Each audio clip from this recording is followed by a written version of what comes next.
कल्प मध्ये विराजित कल्प बट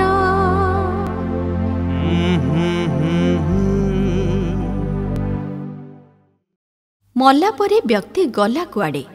जणे ब्राह्मण काशीरू विद्या अध्ययन सारी मुंडरे बही गंठिली लदी घरक फेरुथांती। सहररू बाहरी आसिबा परे अधा बाटरे वर्षा हैला। पाखरे छता न थाए, कौन करिबे? गोटे कोठा घर देखी छात तले ठिया हे गले। से घरे गोटे बेश्या रहुथिला। हठात से सुनिबाकु पाइला जे केतेक लोक राम नाम सत्य हे हरिनाम सत्य हे कही गोटे मुर्दार को श्मशान को नहीं जाउछंती।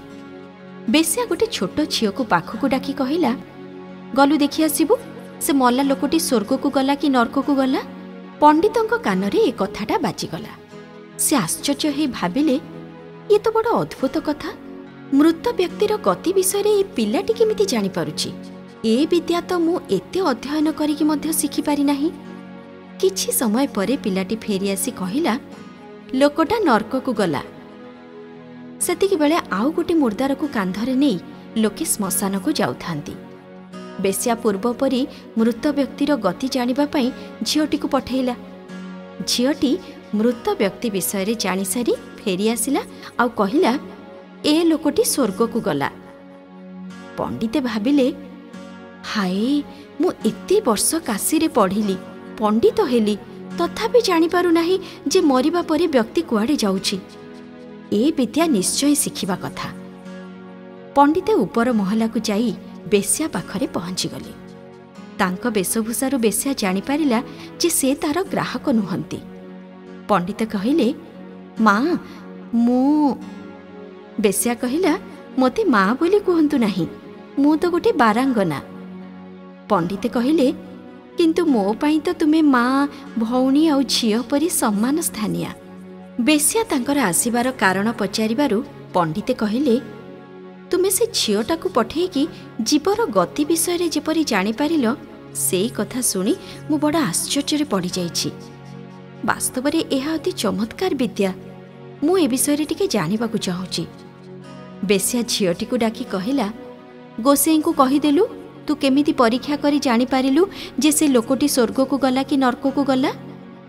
से कहिला, गोसेई श्मशान को मुर्दार नहीं जाउथिबा लोकंक ठारू मु मल्ला लोकटीर ना गाँ पचारिकी बुझिली। तापरे पचारि पचारि मु ता घर पाखरे पहुंची गली। लोक माने कांदु थांती। मु जानि पारिली जे एई घरु केही जणे मरिछि। तांको साही पड़िसार लोक माने कुहा कुई होउथांती जे एइटा मरिगला जे भल हैला। आम गाँर सकुनी थिला से। या कथा ता आगरे कहिकी कଳି लगौथिला। कोर्ट कचेरी रे मिछ साखी देई लोकंकु हैरान करुथिला। चोर मानंकु भेद बतई दउथिला। समस्तंकु दुख दउथिला। मरी जाइछि भल हेछि। आम साहिरु गोटे काळ कंटक गला।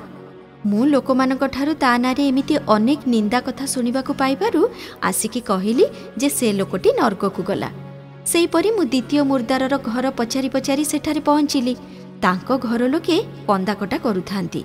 साही पड़िसार लोक माने कुआ कुई होउथांती, हाय हाय आज आम साहिर सूर्य बुड़ीगला। केते भल लोक थिला। साधु सन्तंकु डाकी सत्संग करौथिला, अष्टप्रहरी कीर्तन करौथिला। काहार देह पा खराब हेले राति दिन सेवा करुथिला। केही विपदरे पड़िले पारु पर्यंत साहाय्य करुथिला। से चली जिबारु आम साहिरे अंधार घोटीगला। लोकंको मुहरु तार एभली प्रशंसा सुनी मु कहिदेली जे से लोकटी स्वर्ग को गला। पंडिते कहिले, सत कथा तो। एसबु कथा तो आम सद्ग्रंथ मानकरे लेखा अछि। भल कर्म करुथिबा व्यक्तिर सद्गति हुए आउ मंद कर्मरत व्यक्तिर दुर्गति हुए। किंतु ए दिगको मोर दृष्टि नथिला। आज जानिकी मो आखि खोलीगला। एई कहानीटिरे शिक्षणीय विषय हेला जीवन रे सदा सर्वदा सत्कर्म करिबा आवश्यक। असत्कर्म रे कदापि प्रवृत्त हेबा उचित नुहे।